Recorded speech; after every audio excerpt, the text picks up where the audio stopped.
जानते हैं कि आज हमारे प्रिय मोदी जी आए थे दुमका, और दुमका में उन्होंने आकर बहुत कुछ बातें कही। उन्होंने अपनी जो सफलताएं हैं उसके बारे में कुछ बातें कही, लोगों को लुभावने के लिए। अगले बार यदि प्रधानमंत्री बनेंगे तो 3 करोड़ आवास, सोलर पैनल, ये बहुत तरह की बातें कही। सबसे ज्यादा उनका जो फोकस रहा वो भ्रष्टाचार पे रहा। उन्होंने कहा कि यहाँ पर पहाड़ है बहुत अच्छे अच्छे, लेकिन नोटों का पहाड़ उन्होंने पहली बार देखा था। मोदी जी, आप जहाँ रहते हैं अभी दिल्ली में, वहाँ से कश्मीर बहुत दूर नहीं है, वहाँ हिमालय है, और हिमालय के आकार का भ्रष्टाचार आपका अपना है, आपने उसको नहीं देखा। 17 लाख करोड़ रुपए आपने उद्योगपतियों को दे दिए, वो भ्रष्टाचार आपको नहीं दिखा। 16 लाख करोड़ रुपए, और आपने कहा कि 17,000 करोड़ रुपए 16 लाख करोड़ क्या हुआ है? जो उद्योगपतियों को जो ऋण माफ किए, वो भ्रष्टाचार इनको नहीं दिखा। 17,000 करोड़ का हेरा फेरी करने वाला अजीत पवार को आपने उप मुख्यमंत्री बनाया, आपने उसको भी नहीं देखा। 800 करोड़ का छगन भुजबल पर आपके आरोप है, ईडी ने उन्हें छापा मारा, गिरफ्तार किया, आपने नहीं देखा।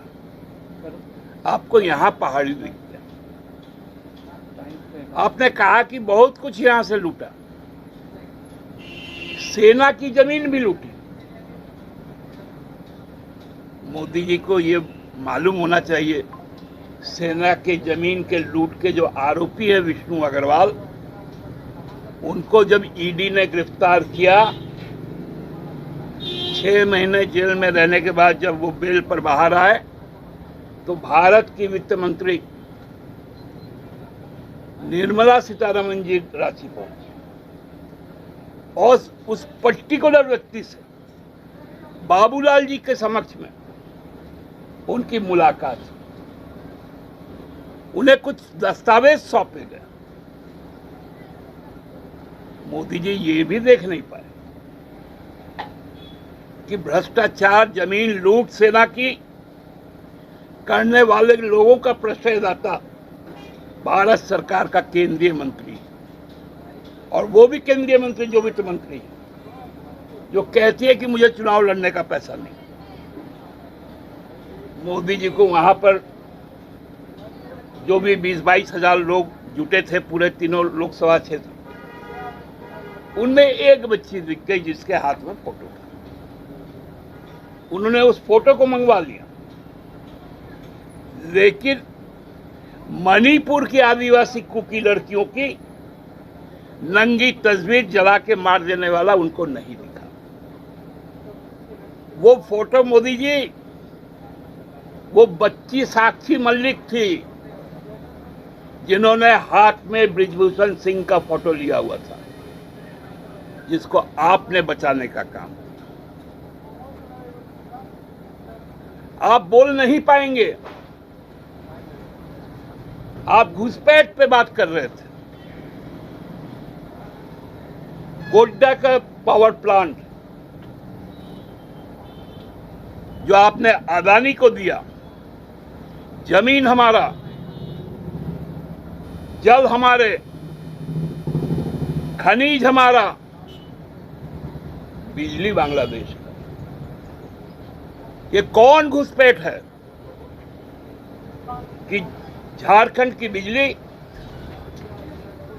बांग्लादेश को जा रहा है, क्या आपका यही घुसपैठ है जिसमें आप मुसलमानों की बात कर रहे थे?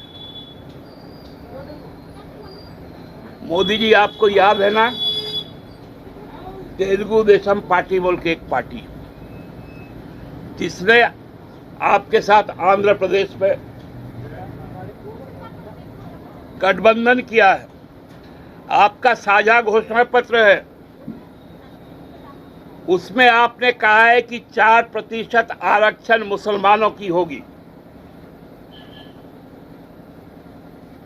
आपने उसमें कहा है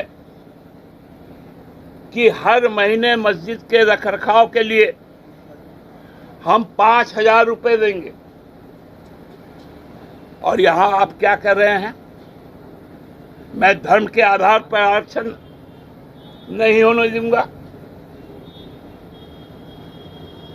आंध्र प्रदेश देश का कोई अलग हिस्सा है क्या? मोदी जी को तो बताना पड़ेगा।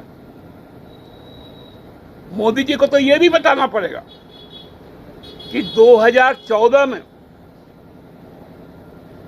उनके प्रधानमंत्री के बनने के पहले जब वो गुजरात के मुख्यमंत्री थे, 2004 में उन्होंने गुजरात पे मुसलमानों को आरक्षण का लाभ दिया, जो आज भी जारी। तो किसको आके यहां बरगलाते? कभी आप बोहरा समाज के बन जाते हैं। गवाह है दुमका संथाल परगना। आपको याद होगा जब जब झारखंड मुक्ति मोर्चा पे हमला तेज हुआ है, झारखंड मुक्ति मोर्चा उतने ही तेजी से फाइट बैक किया। हर बार आप ही लोग अखबार में लिखते हैं कि इस बार 2 फरवरी ऐतिहासिक रहा, लिखते हैं ना। तो ये तो हम लोगों का एक ताकत है कि जितनी हमला हमारे ऊपर हो, लोग यूनाइटेड होते हैं। यही तो मोदी जी ने भूल कर दी कि हेमंत जी को जेल में डाल दिया, और आज उनको हिम्मत नहीं है कि हेमंत सोरेन का नाम ले लें। पिछले विधानसभा चुनाव में 2 बार नाम लिए थे। बरेट में, सुंदर पहाड़ी में, हर जगह विधानसभा घूमे थे और हेमंत सोरेन जी का नाम ले रहे थे। कौन सा सांप सूंघ गया कि मुझसे आवाज नहीं निकला हेमंत सोरेन का? तो ये डर है, और इस डर के केवल साक्षी नहीं है आप सहयोगी है।